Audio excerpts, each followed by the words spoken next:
Taking a break is very important. ये break के बाद आपके आइडियाज़ और आपका पर्सपेक्टिव बिल्कुल न्यू हो जाता है। एक डिफरेंट पर्सपेक्टिव मिलता है आपको काम करने का, सोचने का।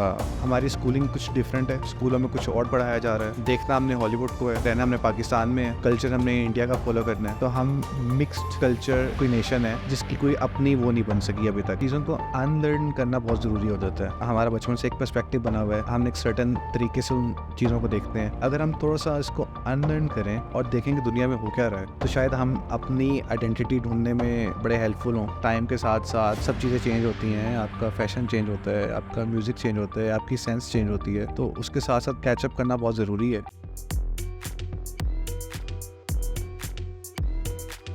Assalamu alaikum everyone.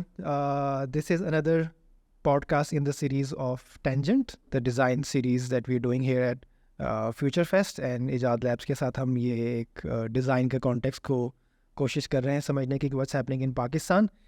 And today we have with us Junaid Nizami. Junaid is the head of design for a company called Unlayer. It's a US-based company. It's a SaaS company. But then other than that, I think Junaid, आप खुद भी कुछ थोड़ा सा बताएं कि आप अपने बारे में आप अभी क्या कर रहे हैं और आप क्या करते हैं. First of all, thank you so much for inviting me, and thank you for the kind introduction as well. मैं एक अनलेयर कंपनी में डिज़ाइन हेड कर रहा हूँ और it's an American based company और we have 5 to 6 people in design department और सब लोग डिफरेंट बैकग्राउंड से हैं लेकिन इवेंचुअली डिज़ाइन कर रहे हैं. So जुनैद, आपका ना टेक के अंदर मुझे लगता है बहुत मज़े का एक्सपीरियंस है, उस पर मैं अभी थोड़ी देर में आऊँगा. लेकिन first of all I wanted to ask you कि आपकी पहली जॉब क्या थी और वो कैसा एक्सपीरियंस? पहली जॉब मेरी बड़ी मज़ेदार थी.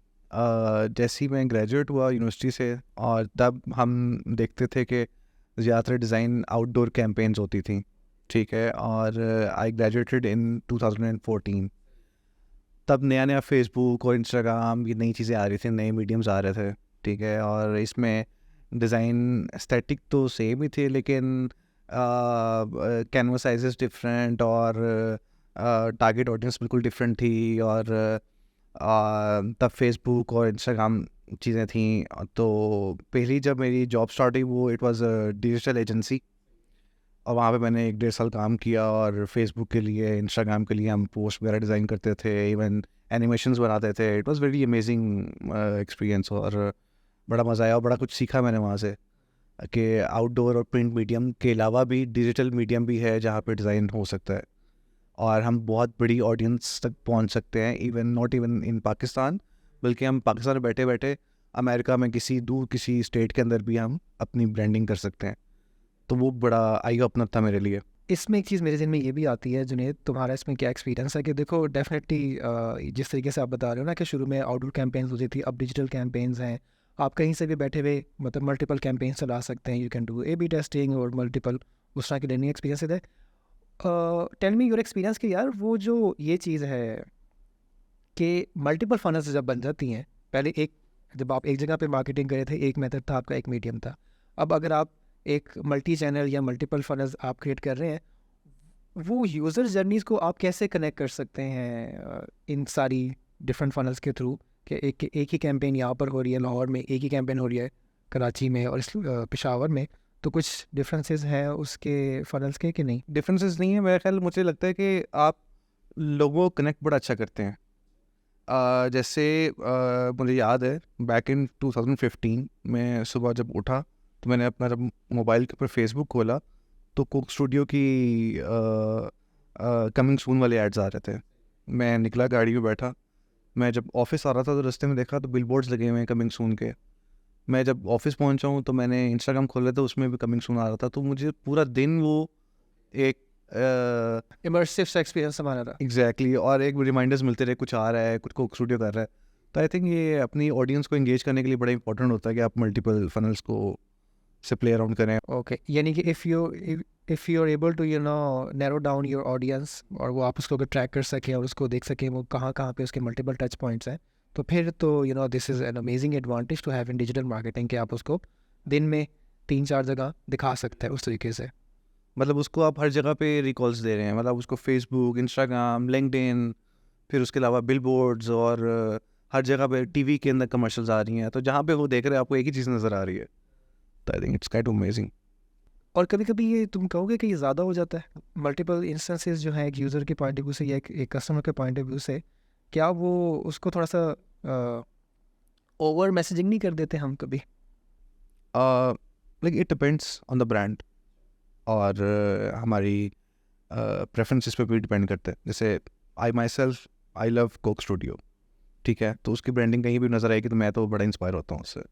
तो शायद कुछ लोग इरिटेट भी होते हों, हाँ, लेकिन मैं if I talk my self, like मैं अपनी बात करूँ तो वो बड़ा, मुझे तो बड़ा इंस्पायर करती है ये चीज़। Okay, okay, definitely. And Junaid, you work with multiple mediums in design. आपका काफ़ी एजेंसी का एक्सपीरियंस भी रहा है और बाकी भी आपने काम किया है. But tell me one thing जो तुम्हें सबसे डिज़ाइन के अंदर one medium that you enjoy the most doing. मुझे ब्रांड आइडेंटिटी डेवलप करना बहुत पसंद है। हाँ, मतलब मुझे ब्रेनस्टॉर्मिंग से लेके नाम डिसाइड करना, देन फिर लोगो बनाना, फिर उसके कलर्स डिसाइड करना, फिर उसकी लुक एंड फील डिसाइड करना, एक पूरा नैरेटिव वो बिल्ड करने में मुझे बहुत मज़ा आता है। और अगर मुझे कोई कहे कि जी ये आप एक बिलबोर्ड बनाते हैं या आप एक पोस्टर डिज़ाइन करते हैं या आप एक पोस्ट डिज़ाइन करते हैं, तो मुझे समटाइम बड़ा वो इरिटेट करती है वो चीज़ ना। अगर मुझे कहना कि मैंने नया ब्रांड बनाना है तो मैं उस चीज़ को बड़ा इन्जॉय करता हूँ, उसकी रिसर्च करना और प्रॉपर फिर उसकी माइंड मैपिंग, देन ब्रेनस्टॉर्मिंग, फिर एक नाम डिसाइड करते हैं, फिर उसके कलर्स डिसाइड करते हैं, लोगों को कैसा होना चाहिए, उसके पीछे आइडियोलॉजी क्या है, उसके लॉजिक्स क्या है, तो उन सबको कनेक्ट करना मुझे बड़ा मज़ा आता है उसमें। और ये जो है मतलब ये इसकी सिर्फ जो ब्रांड आइडेंटिटी है उसी प्रोसेस में तुम रहते हो, या तुम यू आल्सो थिंक अबाउट कि वो उसको लेके कैसे चलना है, उसको ब्रांड को डेवलप कैसे करना है, या ब्रांड मैनेजमेंट के भी वो कोई एस्पेक्ट है जो तुम्हें लगता है कि यार यू फाइंड इंटरेस्टिंग, या सिर्फ ब्रांड आइडेंटिटी? नहीं, आई वुड लव टू कि इसको लेके कैसे चलना है और इसकी स्ट्रैटेजी क्या होनी चाहिए, ब्रांड प्लेसमेंट कैसी होनी चाहिए, एंड इसकी लुक एंड फील क्या होनी चाहिए। अगर हम इसको आउटडोर कैंपेन्स में लेके जा रहे हैं, इसकी करने जा रहे हैं इस ब्रांड की, तो वो कैसी होनी चाहिए। अगर हमने किसी जगह पे किसी प्रोडक्ट को प्लेस करना है किसी स्टोर के अंदर, तो वो उसकी प्लेसमेंट क्या होनी चाहिए, स्ट्रैटेजी क्या है इसके पीछे, तो इन सब चीज़ों में बड़ा मज़ा आता है। सो यानी कि यू आल्सो, तुम्हें वो जो बिजनेस एस्पेक्ट्स हैं और वो जो उसकी कमर्शलाइजेशन वाले एस्पेक्ट्स हैं, you also enjoy those. Yes, yes, of course. इसमें क्या वो मार्केट रेलेवेंस भी मैटर करती है और ऑडियंस रेलेवेंस भी मैटर करती है in this kind of design?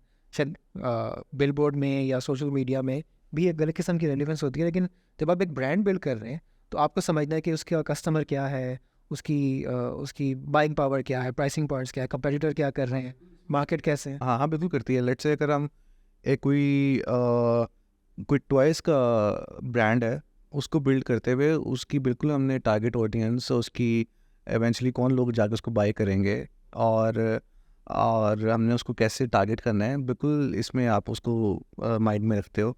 Let's say toys के लिए हम बच्चों को टारगेट नहीं करेंगे, हालांकि प्रोडक्ट तो एंड पे बच्चे यूज़ कर रहे हैं, लेकिन पेरेंट्स को टारगेट करेंगे। ठीक है, इसी तरह ये सब चीज़ें देखी जाती हैं कि हमने टारगेट ऑडियंस कैसे चूज़ करनी है, उसके अकॉर्डिंगली हमने इसकी आइडियोलॉजी क्या बनानी है, इसका ब्रांड का करैक्टर क्या होना चाहिए, और ताकि हम अपनी टारगेट ऑडियंस तक पहुंच सकें। ये पूरी एक स्ट्रैटेजी बनती है। बिल्कुल ठीक है। और जिस तरह अगर तुम कह रहे हो कि तुम्हें नाम सोचने से लेके लोगों तक और फिर उसकी लॉन्च तक वो मज़ा चीज़ करने का एंजॉय करते हो, नाम के बारे में तुम्हारा क्या, कोई नाम रखने का या नाम सोचने का कोई क्राइटेरिया होता है? कोई लोग कहते हैं कि रिदम होना चाहिए, कोई कहते हैं कि उसके अंदर इतने वावल्स होने चाहिए, कोई कहता है कि इस तरीके से होना चाहिए, लोकल रेलेवेंस होनी चाहिए। तुम्हें क्या चीज़ लगती है कि अगर एक ब्रांड को आप नाम सोच रहे हैं तो what is your method of coming up with? I think it should be very simple, ताकि हर बंदा उसको प्रोनाउंस भी कर सके और हर बंदा उसको देख के पहचान भी सके। ठीक है, मैं जब इस प्रोसेस में से गुजरता हूँ तो मैं रिसर्च करता हूँ और मैं आसपास के अपने एनवायरनमेंट में लोगों को देखता हूँ कि वो किस तरह के वर्ड्स के साथ फेमिलियर हैं और वो हमारे ब्रांड को कैसे रिप्रेजेंट कर रहे हैं, और उसी में से मैं फिर कोई ना कोई चीज़ देख रहा होता हूँ, यहाँ सजेस्ट कर रहा होता हूँ, या इस तरह का नाम रख लेते हैं या इस तरह का नाम कर लेते हैं। और मुझे 2 डिफरेंट वर्ड्स को मिला के एक वर्ड बनाने में बहुत मज़ा आता है। और तुम्हें क्लाइंट को या जो तुम्हारा एंड कस्टमर है उसको तुम्हें कितना कन्विंस करना पड़ता है अपने आइडियाज़ के ऊपर? काफ़ी हद तक कन्विंस करना पड़ता है। अगर लेकिन मैंने एक चीज़ देखी है, अगर आपकी लॉजिक स्ट्रांग हो ना तो वो मान जाता है। And what do mean by logic? Business logic या कॉन्सेप्चुअल लॉजिक? कॉन्सेप्चुअल लॉजिक और बिजनेस लॉजिक तो नहीं, लाइक कॉन्सेप्चुअल लॉजिक अगर आपकी स्ट्रांग है ना, then he will be okay with it. Okay, then they understand कि आप उसको जब एक्सप्लेन करते हैं, यू वॉक देम थ्रू कि ये क्यों है, उसकी क्या रेलेवेंस। और अल्हम्दुलिल्लाह मुझे तो अभी तक ऐसे क्लाइंट्स मिले हैं जो अंडरस्टैंड कर लेते हैं, समझ लेते हैं इस चीज़ को क्या अच्छा इसके पीछे कोई कॉन्सेप्चुअल लॉजिक है, और एक कलर जो चूज़ किया है या कोई शेप इस तरह की बनाई है तो वो इसके पीछे कोई ना कोई लॉजिक है, एग्जिस्ट करती है, तो उस वजह से शुक्र है कि एक्सेप्टेंस रेट भी ठीक तो तुम ये कह रहे हो कि तुम्हें वैसा क्लाइंट नहीं मिला जो कहता है कि लोगो बड़ा कर दे? है। बिल्कुल मिले यार। ओके, तो okay, how you dealt with them? बड़ा कर देते हैं, क्या करें।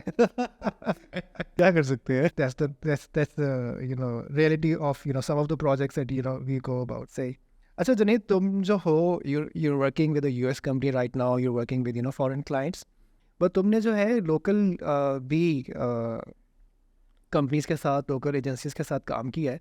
मुझे एक चीज़ ये बताओ कि वर्क इन्वायरमेंट के हिसाब से क्या डिफरेंस है, तुम्हारा कैसा एक्सपीरियंस है? काफ़ी ज़्यादा डिफरेंट एक्सपीरियंस है लोकल और किसी मल्टीनेशनल कंपनी में काम करने का।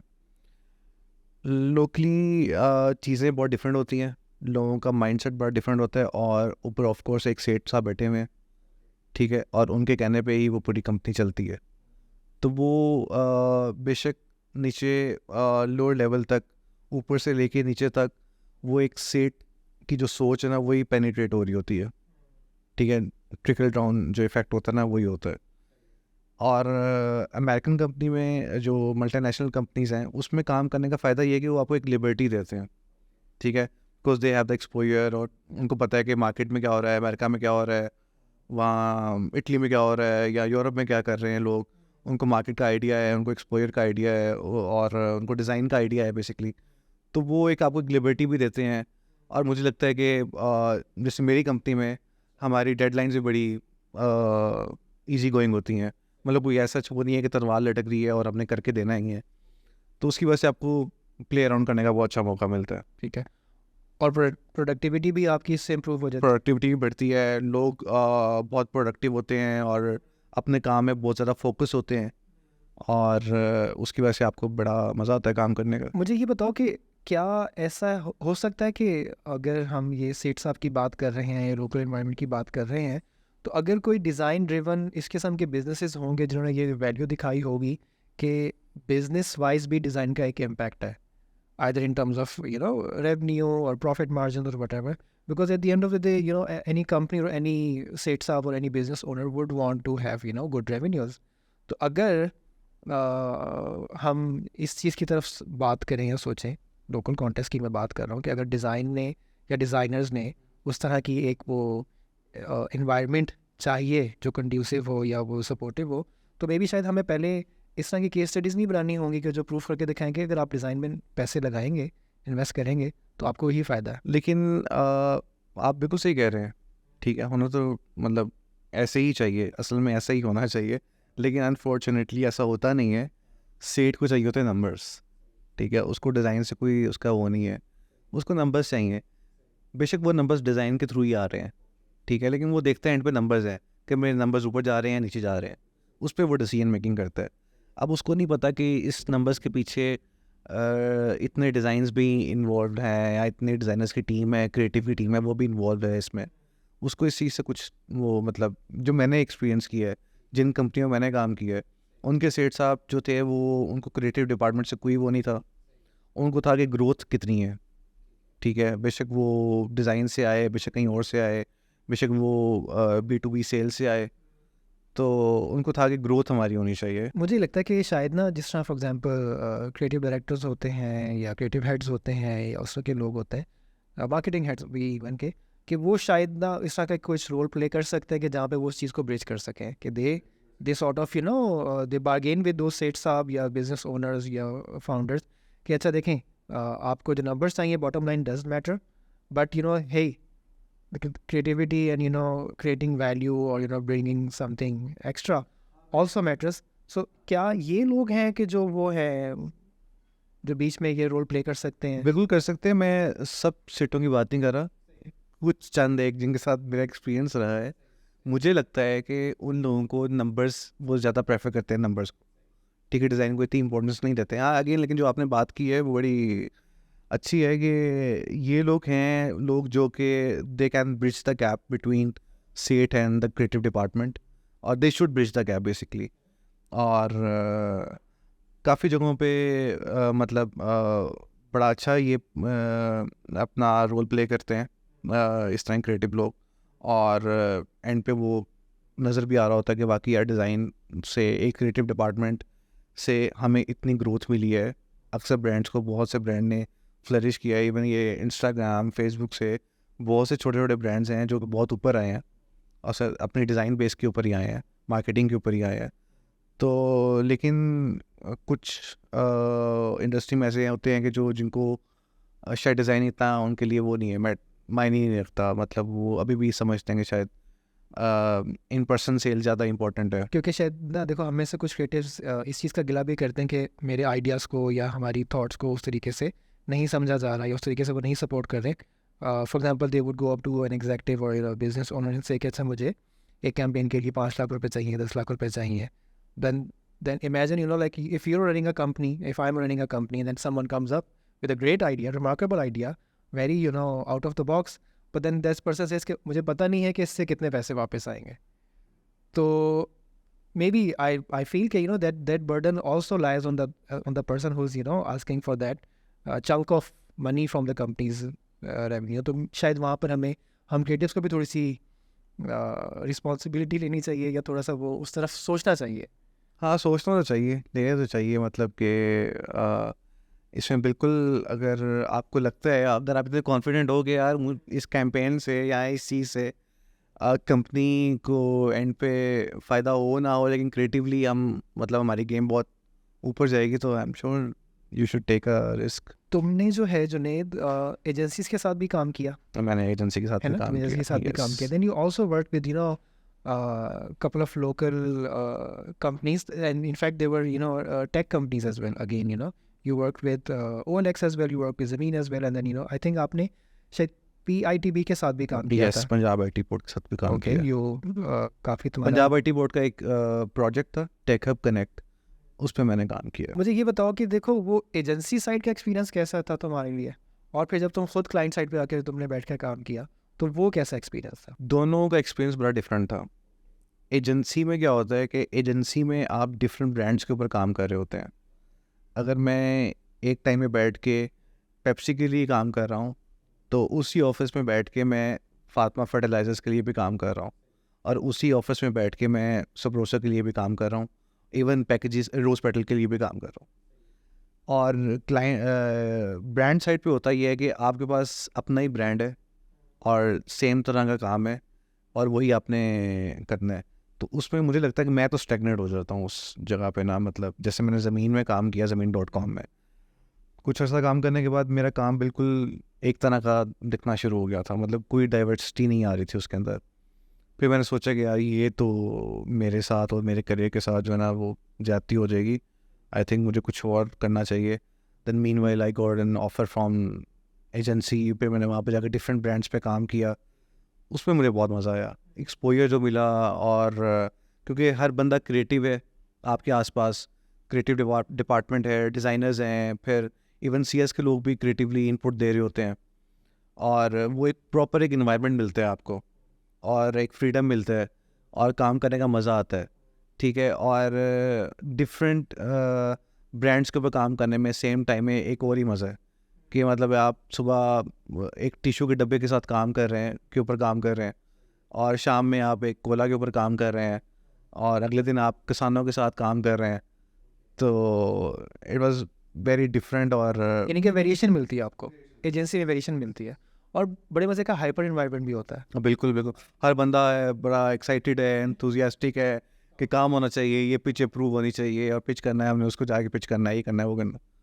तो बड़ा मज़ा आता उनमें है। सबसे ज़्यादा जो है ना वो बेचारे परेशान अकाउंट मैनेजर्स फिर रहे होते हैं, जिन्होंने क्लाइंट के लिए वो जो बेचारे Yes. सबकी वो बेचारे बहुत सुनते हैं, वो क्लाइंट से इतनी गालियाँ सुनते हैं बेचारे वो हमें आके हमारी भी मिन्नतें कर रहे थे, यार कर दो please. I think they deserve a shout out the way they work. मगर एक चीज़ मुझे ये बताओ कि देखो, अब वो क्लाइंट्स आपके मल्टीपल हैं, आपको डाइवर्सिटी मिल गई, आपको वेरिएशन मिल गई, आपने डिफरेंट किस्म के डोमेन काम कर लिए, मगर एक जो बर्नआउट रेट है एजेंसी के अंदर, अगर 2 साल 3 साल के बाद लोग महसूस करते हैं कि दिस सॉर्ट ऑफ स्ट्रेस और हेक्टिक और hyper environment is not healthy for an individual और अ क्रिएटिव माइंड। असल में एजेंसीज़ के अंदर लेट सिटिंग्स बहुत ज़्यादा है। हाँ, आपको इन्वायरमेंट तो क्रिएटिव मिलता है काम करने का, लेकिन उसमें बंदा सारा एग्जॉस्ट हो जाता है। मतलब मुझे याद है, मैं सुबह 10 बजे जाता था ऑफिस और रात को 3 बजे घर आता था वापस, और सुबह फिर 10 बजे ऑफिस पहुंचना होता था। बट ये कितना देर आप कर सकते हो? शायद 1 साल कर लोगे या 2 साल कर लोगे मैक्सिमम। एक टाइम आता है जब आप बर्न आउट हो जाते हो सब यार, कि नहीं, आप किसी ऐसी जगह पर जाते हैं जहाँ पे 9 to 5 नौकरी हो। फिर लोग चूज़ करते हैं किस ब्रांड में जाना है, और हर जगह के अपने वो। और कुछ लोग ये भी कहते हैं, देखो कि ना, शायद जो इन हाउस जॉब है या जो इन हाउस काम करना है, तो उसमें वो ये महसूस करते हैं कि फिर आप एक ही ब्रांड को लेके फिर आप आगे चल सकते हैं, कि यू टेक दैट, जिस तरह तुम्हें इंटरेस्ट है ब्रांड आइडेंटिटी का और ब्रांड बिल्डिंग का, so then you take one brand and then you walk it through and you nurture it and into a bigger brand. आप उसकी पूरी जो सारी स्टेजेस हैं ग्रोथ की, आप उसमें उसको साथ लेके चल सकते हैं। If that something that attracts you, तो फिर शायद वो भी जो एक डायरेक्शन है और एक जो पाथ है। हाँ, उसमें होता है कि अगर आप तो if you are joining a startup, तो उसमें आपको ये वाला प्रोसेस मिलेगा कि जिसमें आपने पूरा ब्रांड भी बिल्ड करना है और साथ एक जर्नी के साथ उनके साथ चलना है। लेकिन अगर आप एक चलते चलाए ब्रांड के अंदर जब नौकरी करने जाएंगे, तो उसमें तो हर चीज़ बनी बनाई होती है। दे हैव स्पेसिफिक क्या कहते हैं उसको, ब्रांड गाइडलाइंस जो आपने फॉलो करनी है। तो उसमें ये होता है कि आप एक जगह पे जाके ना बिल्कुल स्टेगनेट हो जाते हो, यार कुछ नया नहीं करने को मिल रहा। लेकिन है कि आपको बहुत सुकून होता है कि यार 9 to 5 नौकरी है, सुबह जाएंगे, ऑफिस जाएंगे, और शाम को 6 बजे ऑफ हो जाएगा, और हर चीज़ बेहतरीन है, एक सिस्टमेटिक तरीके से चल रही है। तो ये प्रोज हैं ब्रांड में काम करने के। और इन जनरल अगर हम देखें क्रिएटिव प्रैक्टिस के हिसाब से, चाहे एजेंसी है चाहे इन हाउस है, तुम्हें क्या लगता है कि how important is taking a break from that whole routine? Taking a break is very important. ये ब्रेक के बाद आपके आइडियाज़ और आपका पर्सपेक्टिव बिल्कुल न्यू हो जाता है, और एक डिफरेंट पर्सपेक्टिव मिलता है आपको काम करने का, सोचने का। और I think it's really important. अगर आपको ब्रेक मिल रहा है तो हर एक को लेना चाहिए। कुछ लोग ऐसे हैं जो अपनी छुट्टियां नहीं लेते और वो लीव इनकैशमेंट के लिए अप्लाई कर देते हैं। मैं उन्हें कहता हूँ, यार तुम लोग क्या कर रहे हो यार, छुट्टियां लो, जाओ एंजॉय करो, तुम क्यों उसके पीछे? हाँ, रिलैक्स करो। May be come up with a fresh mind, नहीं? ट्रू। क्या वो हेल्प कर सकता है कि यार कभी आप whatever you're painting, take a break, come back, look at it हाँ from हाँ, afar, बिल्कुल भाई, and बहुत then बहुत maybe हेल्प करता you है। get yes something yes yes, fresher idea. बिल्कुल ऐसा ही है। बहुत बहुत हेल्प मिलती है। Even if I am making a design, ठीक है, और मैं कोई छोटी सी ब्रेक लेता हूँ ना, वापस आता हूँ तो मेरा कुछ पर्सपेक्टिव बिल्कुल डिफरेंट होता है उसके बारे में, कि यार नहीं, ये कुछ अब सही नहीं लग रहा, चेंज होना चाहिए। या समटाइम होता है, यार नहीं, बहुत अच्छा लग रहा है, इसको यहीं पे बस ख़त्म कर दो। In general शायद हम थोड़े से ओवर इंटेलिजेंट भी होते हैं creatives, अपने काम को लेके या अपने प्रोसेस को लेके या अपनी क्रिएटिविटी। थोड़ा पोजेसिव मैंने कहा होते कि हैं। आप उस तरह की अगर चीज़ करते रहेंगे 4-5 साल, और सॉरी 4-5 हफ्ते, 4-5 वीक, तो वो it would eventually sort of slow you down, तो वो ब्रेक लेना की सेंस बनती है। यस यस, बिल्कुल बनती है। और समटाइम ऐसा भी होता है कि अगर आप किसी स्क्रीन के ऊपर देख रहे हो पिछले 3 घंटे से, और एक चीज़ के ऊपर फंसे हुए हो, और आप एक चीज़ बनाई जा रहे हो, आपको छोटी सी मिस्टेक भी उसमें नज़र नहीं आती, और पीछे से कोई बंदा गुजरता है, वो एकदम से पॉइंट आउट करता है, यार ये इसको देखो तुम। तो आई थिंक इवन जो मैं भी प्रैक्टिस करता हूँ, even I am making a design, कोई चीज़ बना रहा हूँ, तो मैं हर आधे पौने घंटे के बाद अपनी सीट से 5 मिनट के लिए उठता हूँ और वापस आकर उसको देखता हूँ कि यार इसमें कलर्स ठीक लग रहे हैं, इसमें फ़ॉन्ट ठीक लग रहा है कि नहीं, क्या क्या मसले हैं इसके अंदर। तो मुझे अपनी गलती खुद मिल जाती है, मैं पकड़ लेता हूँ यार इसमें ये प्रॉब्लम है। तो I think I am talking about a small breaks. If you take a proper a week off from your work, तो obviously you get back with the new and fresh perspective, और आपका design को देखने का और creative चीज़ों को सोचने का बिल्कुल अंदाज बदल जाता है। मैं थोड़ा सा ऑफ टॉपिक जा रहा हूँ, लेकिन मुझे ये बताओ कि पर्सनली ना मैं तो बड़ा इन्जॉय कर रहा हूँ जो इस वक्त लोकल हमारे म्यूज़िक सीन में हो रहा है ना, या जिस तरह शमून इस्माइल है, वो जो यंगस्टर्स हैं, तलहान जो उसका जो वो बैंड है, और भी हैं काफ़ी सारे जो नया काम कर रहे हैं। मुझे तो ये बड़े मज़े का सीन लग रहा है। तुम्हारी कोई इससे कोई है, तुम are you in touch with what's happening in music industry? यार मैं सुनता तो हूँ म्यूज़िक, और इन लोगों को मैं काफ़ी सुनता हूँ। शमून इस्माइल को सुनता हूँ, तलहांजम को सुनता हूँ, इवन वाई नॉट मेरी जान तलहांजम ने जब किया था तो मुझे तो बहुत ही पसंद आया था। मुझे लगता है कि पाकिस्तान में कुक स्टूडियो एक ऐसा प्लेटफॉर्म है जिसने पाकिस्तान में म्यूज़िक को रिवाइव किया है। बचपन में हम बैंड्स को सुना करते थे, स्ट्रिंग्स हो गया, या ये जुनैद जमशेद और अली अज़मत वगैरह, जुनून वगैरह। तो उसके बाद एक पीरियड आया था जिसमें बिल्कुल म्यूज़िक बनना शायद कम हो गया था, या उस तरह का नहीं बन रहा था। तो ये मुझे लगता है कि कुक स्टूडियो ने बहुत हेल्प की है पाकिस्तान म्यूज़िक इंडस्ट्री को रिवाइव करने में। और उसके बाद ये जब नए ये बच्चे आए हैं, ये तलहांजम, मुझे मुझे तो बड़े पसंद है ये, और मैं इनको अक्सर सुनता रहता हूँ। मुझे ये बताओ, तुम कोक स्टूडियो के ब्रांड एम्बेसडर तो नहीं? तुमने तीसरी चौथी दफ़ा बोला है कोक स्टूडियो का। नहीं मुझे पसंद बहुत है असल में। हाँ, मैं आई रियली लाइक दैट। और जिस तरह ये है, कुछ लोग कहते हैं कि अली सेठी जो है उसने गज़ल को रिवाइव कर दिया है, हमारी जो लोकल आइडेंटिटी है, लोकल जो कल्चर है, तो वो एक नए तरीके से उसने 21st सेंचुरी के अंदर गज़ल को लेकर आया है, जो भी उसकी म्यूज़िक कंपोजिशन है। तुम उससे एग्री करोगे? मैं बिल्कुल एग्री करता हूँ। अच्छा। क्योंकि एज अ यंग उसको बहुत से लोग इंस्पायर होते हैं उससे, और जब उस तरह का बंदा जब गज़ल गाएगा, पुराने लोग मतलब पुराने जो हैं ये कंपोजिशन जो लोगों ने गाए हुए हैं उनको जब गाएगा, तो ऑफ कोर्स वो एक यंग ब्लड के अंदर वो चीज़ रिवाइव होगी। तो yes, I agree with it. मुझे मेरे एक दोस्त ने ना रिसेंटली सुनाया था ये यंगस्टर्स के कुछ सॉन्ग्स वगैरह ना, और यकीन मानो I was actually blown away, because उसके अंदर मुझे लगा कि वो जो हमारी जो ईस्टर्न थॉट है, या जो हमारी पाकिस्तानी जो लेगेसी है of poetry and you know that Urdu सुखन की बात है उस तरह की, और वो थोड़ा थोड़ा मुझे कहीं पे जालिब या फैज़ वाली वो रमक नज़र आ रही थी उसके अंदर किस तरह की चीज़। Then but they were doing it in a western music style, जो भी वो है राइमिंग है, ये जिस तरीके से भी जो भी उसको कहते हैं जेंजी स्टाइल। यस, जेंसी स्टाइल कि सोच वही है, लेकिन जिस तरीके से वो उसका रिदम और वो फ्लो बाज़ कहीं पे लफ्ज़ों का तोड़ भी जाते हैं।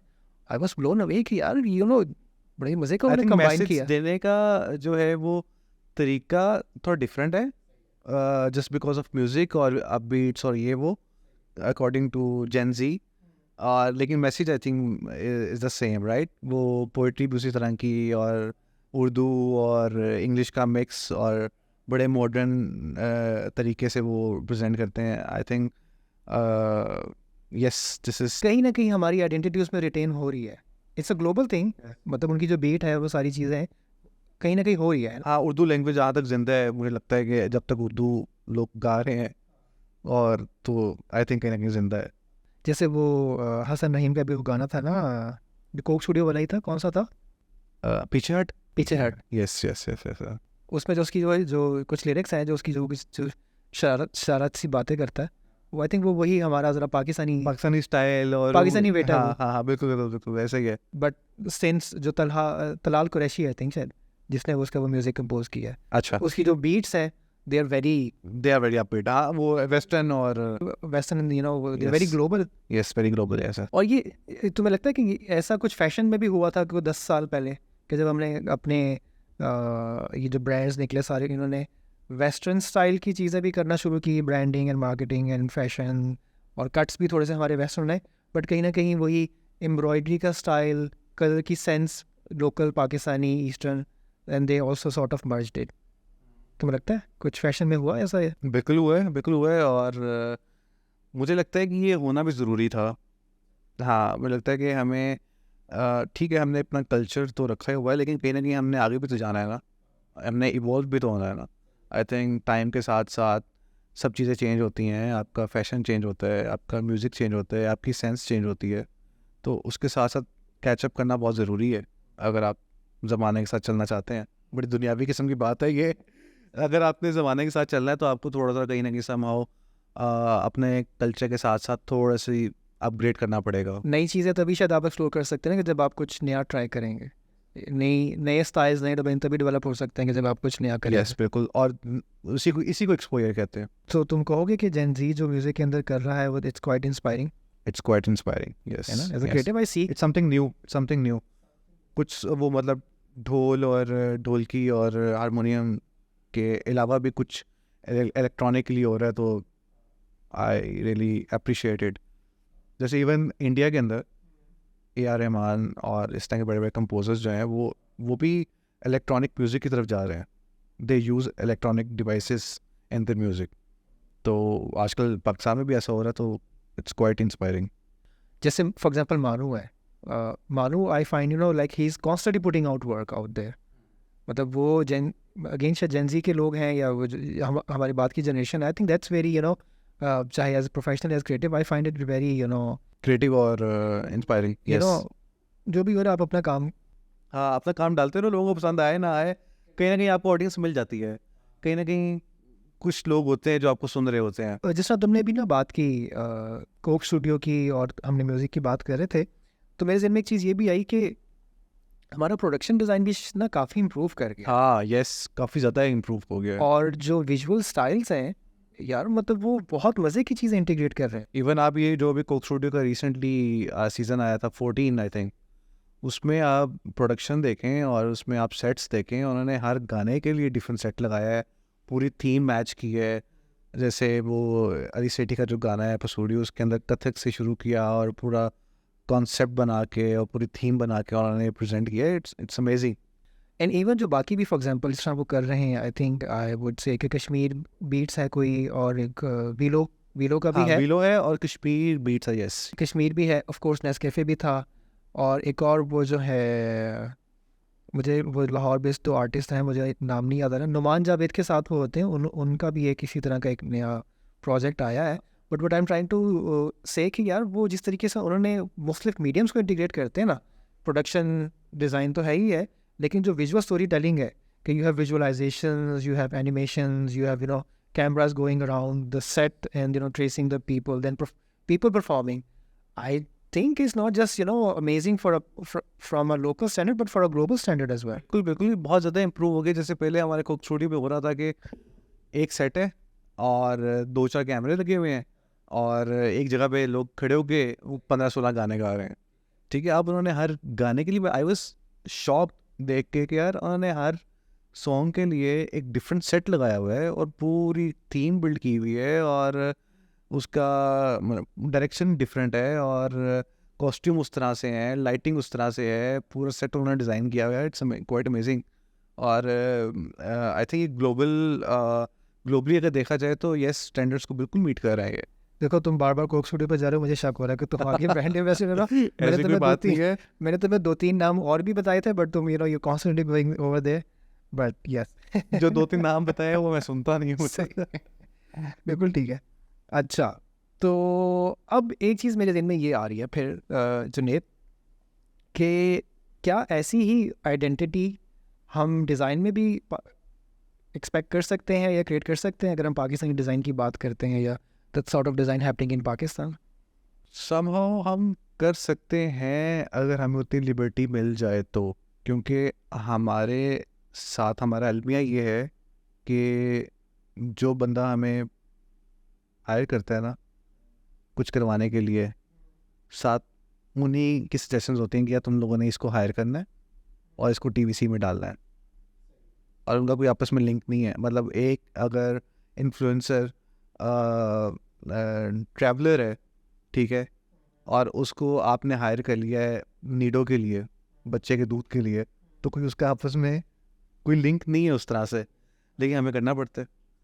तो वहाँ पे फिर हम कैसे कि अपनी आइडेंटिटी बना सकते हैं? हमें तो क्लाइंट की इंस्ट्रक्शंस फॉलो करनी होती है।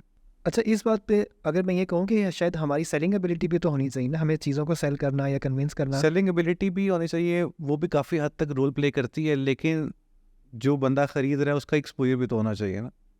अगर उसका एक्सपोजर लिमिटेड है then you can not do anything. अच्छा, ओके। मैंने अभी जैसे कुछ साल पहले एक ऐड आया था, इट वाज एनर्जी ड्रिंक, जिसके अंदर जो टीवीसी के अंदर जो प्रोटैगनिस्ट था वो हुमायूं सईद था। और वो मेरे ख्याल 45 इयर्स का है, और एक एनर्जी ड्रिंक है जो कि जेन ज़ी के लिए कोई रिलेशन नहीं है उस प्रोडक्ट का उस बंदे के साथ। लेकिन अच्छा, सो जुनैद ये बताओ कि हमने फ़ैशन की बात की, म्यूज़िक की बात की, और हमने ये बात की कि वहाँ पर कुछ ग्लोबल चीज़ें भी हो रही हैं और फिर हम अपनी आइडेंटिटी भी रिटेन कर पा रहे हैं। तो पाकिस्तानी डिज़ाइन की कोई अपनी एस्थेटिक है या हो सकती है? मुझे लगता है कि जो पाकिस्तान के अंदर जो डिज़ाइन बन रहे हैं ना, वो इंस्पायर्ड है गोरों से, इवन इंडिया से, ठीक है। क्योंकि हमारे जब हमें क्लाइंट की तरफ से ब्रीफ मिलती है या किसी ब्रांड की तरफ से ब्रीफ मिलती है, तो रेफरेंसेस में वो जो दिखा रहे होते हैं ना चीज़ें कि हमें इस तरह ही की लुक एंड फील चाहिए, तो वहाँ पे जाके हम मार खा जाते हैं। तो हमें पे इवेंचुअली हमें कुछ ना कुछ उस तरह से करना पड़ता है। तो मेरा नहीं ख्याल कि, आप बताएं हमारे कोई स्टैटिक्स हैं? अच्छा, पहले तो मुझे लगता है कि जो आपने वो बात की ना कि शायद वो उसमें थोड़ा सा वो उसमें जो ज़िम्मेदार है वो हम डिज़ाइनर्स ही हैं। अगर if we are not enabling that change, we creatives are sort of responsible because that's our job as well. तो भी हम वो थोड़ा सा उन पे नहीं जा सकते। This is my understanding, I could be wrong in that. और अगर मैं सोचूं तो मुझे लगता है कि ना, यस डेफिनेटली ना, एस्थेटिक्स हैं हमारी, कुछ हैं, बट शायद जो है वो उस तरीके से ना स्टैंडर्डाइज नहीं हुई या प्रोसेस में इवॉल्व होके उस तरीके से डेवलप नहीं हुई कि जिसको हम कह सकें कि यार ये एक वो वाला डिस्टिंक्ट स्टाइल है। फॉर एग्जांपल ट्रक आर्ट हम बहुत यूज़ करते हैं, बट ट्रक आर्ट क्या है? मतलब it's a very profused composition but with vibrant colors. ठीक है, that's one thing. A lot of people say कि मुग़ल जो मिनिएचर स्टाइल है, मुग़ल आर्ट वर्क है, बहुत बारीक लाइन, फ्लूइड लाइन, ठीक है, और सटल सी उसकी ट्रीटमेंट ना वाटर कलर की जो हुआ करती थी, and then it was on organic paper. तो बट वो again that's painting, right? Miniature painting में आ जाता है वो। लेकिन अगर हम डिज़ाइन की बात करें, जो हम कैंपेन्स देखते हैं even on the social media या हमें आउटडोर बिलबोर्ड्स के ऊपर, हमें वहाँ पर कोई अपनी एस्थेटिक्स नज़र नहीं आती, ठीक है। हमें लगता है कि सम हाउ द अदर ये हमने या इससे मिलता जुलता डिज़ाइन हमने कहीं देखा हुआ है, या तो ये भी हो सकता है कि हर चीज़ तो बन चुकी है, हर तरह का काम लोग कर चुके हैं, कुछ नया या कुछ हम डिफरेंट चीज़ ढूंढ रहे हैं शायद, जिसको हम कहेंगे यहाँ शायद हमारी अपनी एस्थेटिक्स है। ऐसा भी हो सकता है। और अगेन मैं थोड़ा सा यहाँ पे अपनी कम्युनिटी को दोबारा थोड़ा सा जिम्मेदार या थोड़ा सा रिस्पॉन्सिबिलिटी दूंगा कि शायद ना हम तुम्हारी मेरी तरह के लोग जो एक उस तरह की ट्रेंड मेथड से आते हैं ना, हम यूरोपियन ट्रेडिशन में ट्रेन होते हैं ना, हम सारी यूरोपियन हिस्ट्री पढ़ते हैं, Bauhaus this and that and mid century वगैरह वो चीज़ वगैरह, तो हमारी अपनी भी जो सेंस है, सेंसिबिलिटी जो है वो उस तरफ को ज़्यादा समझ आती है। But I would really, invite a lot of designers or, community or people in general to again, अगर आप वो देखें मकली का कब्रिस्तान देखें, वहाँ पे जो मोटिव्स हैं, या सिंध के अंदर जो जिस किस्म का मोहनजोदाड़ो टाइप चीज़ें, मोहनजोदाड़ो भी, सिंध में भी, फिर आप अगर ऊपर हुंजा में जाए तो वहाँ पे अलग किस्म की एस्थेटिक फ़र्क है। वुड के ऊपर काम हो रहा है, उसके मोटिव की एस्थेटिक फ़र्क है, क्योंकि वो एक 900 साल पुराना काम है। फिर आप सिंध में जाएँ, इंटीरियर में जाएँ, मिट्टी के ऊपर काम हुआ हुआ है, मीडियम फ़र्क है, लेकिन एस्थेटिक फ़र्क है। इवन मुल्तान में वो जो मोज़ेक आर्ट है, सो दैट्स एक इस्लामिक ट्रेडिशन है, वो इस्लामिक ट्रेडिशन है। पर लेकिन अगेन वही अंदर सिंध में और भी मतलब उस किस्म के पुरानी चीज़ें भी हैं जो मतलब जिनका इस्लाम से हमारे उससे कोई ताल्लुक़ नहीं है, तो उनकी एस्थेटिक भी फ़र्क है, स्टाइल भी फ़र्क है। मीडियम की वजह से स्टोन के ऊपर कार्विंग्स हैं या मुख्तलिफ चीज़ें। एक और चीज़ मेरे ज़हन में ये भी आती है जुनैद के ना, अगर वो देखो जैसे तावीज़ नहीं बनते, तावीज़ में देखे जिस तरह तावीज़ लिखे जाते हैं, वो जो कंपोजिशन का स्टाइल है, तावीज़ डब्बों के अंदर वो एक हायरार्की सी उस तरह की वो चीज़ होती है। ठीक है, सही। That's also one thing compositionally, and I really thank you so much for bouncing it back on me. Now I have this opportunity to say कि तुमने वो देखा होगा ना जिस तरह हमारी वो स्टेज ड्रामा के पोस्टर्स बने हुए होते हैं, बिल्कुल वो बहुत सारे सर लगे हुए होते हैं। यस, और खून निकल रहा है और उसने हाथ में चाकू पकड़ा हुआ है, उसमें से भी कतरे निकल रहे हैं खून के। ये फिल्मों वाले भी हैं, ये वाला भी एक स्टाइल है। अगर मैं इसकी वो बात करूँ जो स्टेज वाले हैं जिसमें ये एक फेस बहुत सा बड़ा होगा जो मेजर एक्टर है, फिर बहुत सारे छोटे छोटे फेसेस लगे होंगे जो छोटे एक्टर्स हैं. This is also sort of compositionally connecting to वो जो मुगल एरा है ना, आपने उसमें अगर पेंटिंग्स देखें तो बादशाह सलामत इतने बड़े होंगे, और जो बादशाह सलामत से गले मिल रहे हैं ना, चाहे वो कोई भी स्पिरिचुअल लीडर है, वो थोड़े छोटे होंगे. Yes. And then you see here in हमारे पॉलिटिकल पोस्टर्स के अंदर आपकी मजाल है अगर आप जो पॉलिटिकल पार्टी के जो हेड है ना उनसे बड़ी अपना साइज कर लें. ऐसे ही था. So compositionally, that sort of hierarchy, it has been coming. We don't know. We haven't studied it. We haven't observed it. So that's why we think कि वो नहीं exist करता. I just feel कि how is it possible that ठीक है हमें कोई 70 years हुए हैं as a nation या 75 years हुए हैं as a nation बने हुए, but we've been around for 3000 years or so as a community ना. तो वो बहुत सारी चीज़ें बहुत सारे एंगल्स से बहुत सारी हैं, वो डाइवर्सिटीज़ बहुत सारी हैं हमारे अंदर. उसको सिंथेसाइज भी आप करना चाहें तो कर सकते हैं for a unique national style, but आप उसको इंडिपेंडेंटली उनको फ्लरिश करना चाहें, जैसे सवात वाला जो स्टाइल है, इट्स डिफरेंट फ्रॉम अगेन जो पंजाब में. इवन सिंध में जो होता है वो डिफरेंट है, और इवन अजरक का जो डिज़ाइन है, इवन जो श्राइन्स हैं मुल्तान में उनके देखें बिल्कुल आर्किटेक्चर डिफरेंट है, और उसके अंदर जो डिज़ाइनिंग हुई हुई है वो बिल्कुल डिफरेंट है. आई थिंक समहाउ वो लोकल उन चीज़ों को रिप्रेजेंट करती हैं चीज़ें, डिज़ाइन वगैरह का देखा जाए उस पर्सपेक्टिव से. तो तुम्हारी बात से मेरे दिल में एक और चीज़ है कि जैसे वो सिल्ला वाली है पंजाब में जहाँ पे वो कार्विंग वाला फर्नीचर बनता है, उसमें वो बहुत बहुत बारीक काम करते हैं, लैकर के ऊपर काम करते हैं, they carve it out. But then you look at Chiniot का furniture, it's very profused, but it's slightly refiner then Swat वाला फर्नीचर. सवात वाला अलग किस्म की वो थोड़ी सी क्रूड कार्विंग है, बट ये this is a bit profuse. तो मुझे लगता है अगर आपने वो मुझसे क्वेश्चन पूछा है, went on story telling journey, but मुझे लगता है कि वो एस्थेटिक्स है सही, बट अगेन तुम्हारी मेरी तरह के लोग थोड़ा सा अगर उस तरफ को देखें, मैं ख़ुद को भी इसमें कहता हूँ, और वो शायद चीज़ें हम थोड़ी सी रिफाइन करें, उनको डेवलप करने की कोशिश करें, तो हम कुछ निकाल सकते हैं, शायद निकाल सकते हैं. अच्छा Junaid, sometimes I do wonder कि ना what do we bring to global stage as Pakistani designers, other than just an ethnic style or a traditional aesthetic. हमारा पाकिस्तानी designers अगर हम global काम लेकर जाएं, so what is that which is distinct in terms of process, method, or thinking style? Do you think there is something that we could bring to global stages? मुझे लगता है कि अभी तक हम कोई ऐसी ख़ास आइडेंटिटी डेवलप नहीं कर पाए. This is what I think, क्योंकि हमारे कल्चर के अंदर बहुत सी डिफरेंट चीज़ें हो रही हैं एट द सेम टाइम. हमारी स्कूलिंग कुछ डिफरेंट है, स्कूलों में कुछ और पढ़ाया जा रहा है, देखना हमने हॉलीवुड को है, ठीक है, रहना हमने पाकिस्तान में है, कल्चर हमने इंडिया का फॉलो करना है, ठीक है. तो हम मिक्स्ड कल्चर कोई नेशन है जिसकी कोई अपनी वो नहीं बन सकी अभी तक. इवन हमारे पास कुछ ऐसे एरियाज़ हैं जो डिफरेंट चीज़ों की वजह से मशहूर हैं, जैसे सिंध में अजरक है, मुल्तान का एक वो ख़ास मोटिव स्टाइल है, ठीक है, और सवात वाली साइड पे चल रहे हैं उसका एक डिफरेंट स्टाइल है. वो अपने अपने एरियाज़ में बड़ा एक माना हुआ कल्चर है, लेकिन उसको हम ग्लोबली प्रेजेंट नहीं कर सके अभी तक, ठीक है, क्योंकि हमने जब कोई चीज़ बनानी है तो हमने हॉलीवुड पोस्टर को ज़हन में रखना है, गोरा स्टाइल अपने जहन में रखता है, या मिनिमलिस्टिक होना चाहिए और बड़ा गोरा स्टाइल होना चाहिए, तो उसमें समहाउ हम इस चीज़ में लैग कर गए हैं. This is what I think. Okay I definitely see where you coming from. तुम अगर उसकी बात कर रहे हो ना कि अगर हम मिक्स्ड हैं या उस तरह की कन्फ्यूजन की वो बात करो, सिर्फ कन्फ्यूजन पे मुझे ये लगता है कि ना इतनी ज़्यादा शायद ना कन्फ्यूजन है नहीं, जितनी बाज मतलब हमें डिलिबरेटली कहीं कहीं से कुछ चीज़ें इन्फ्लुएंस होती है, कहीं ना हम शायद उस तरह की स्टेट नहीं है या उस तरह की वो आइडेंटिटी नहीं है, वो चीज़ें नहीं है.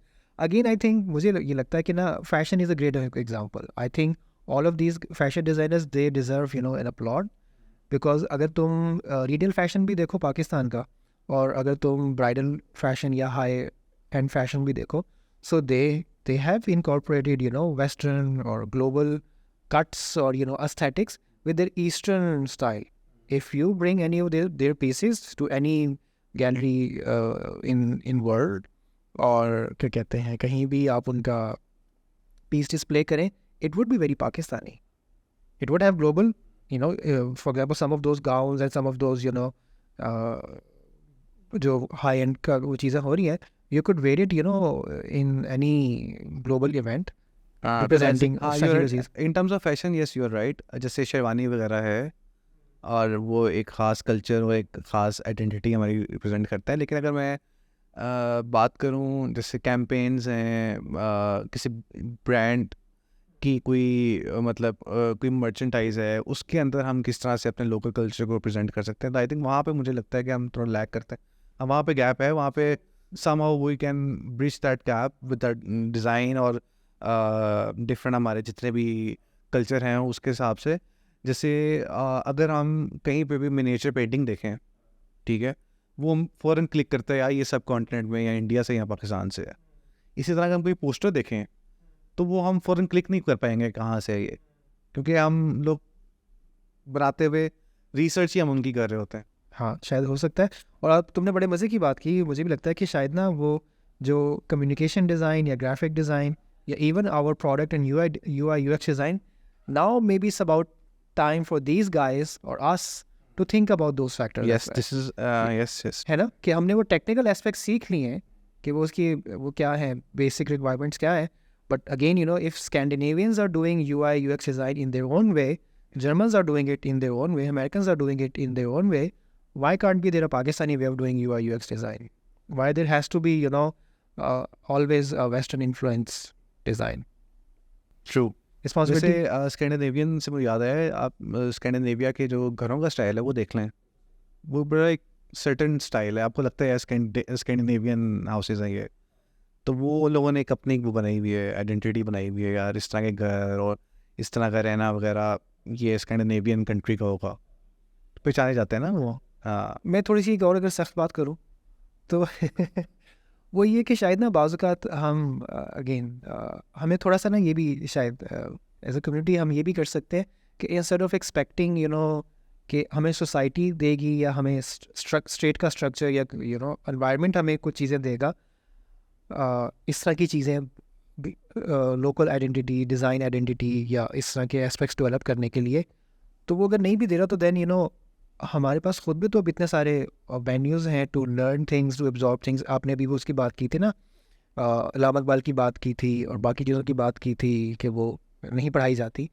तो आई डोंट नो कि अगर मैं इंटरनेट पे जाके मैं बहुत सारी चीज़ें सर्च कर लेता हूँ, if I want to make sushi, I can search that. If I want to, learn about how to convert a container into a house, if I can search that, maybe it's also my responsibility if I want to do something like this कि मैंने कोई इस तरह की कोई अली सेठी की तरह या बानो की तरह या यंगस्टर्स की तरह या जनरेशन द फैशन ब्रांड और इलान की तरह अगर मैंने कुछ मर्ज करना है, then आई थिंक मुझे लगता है कि समटाइम चीज़ों को अनलर्न करना बहुत ज़रूरी हो जाता है।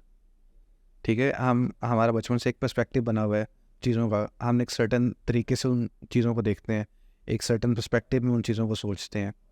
अगर हम थोड़ा सा इसको अनलर्न करें और देखें कि दुनिया में हो क्या रहा है, तो शायद हम अपनी आइडेंटिटी ढूंढने में कहीं ना कहीं समहाउ बड़े हेल्पफुल हों। ठीक है, अपनी सोच को दोबारा से रीबिल्ड करने में, ठीक है, और हम उसमें ढूंढ सकें कि वाकई हम हैं क्या।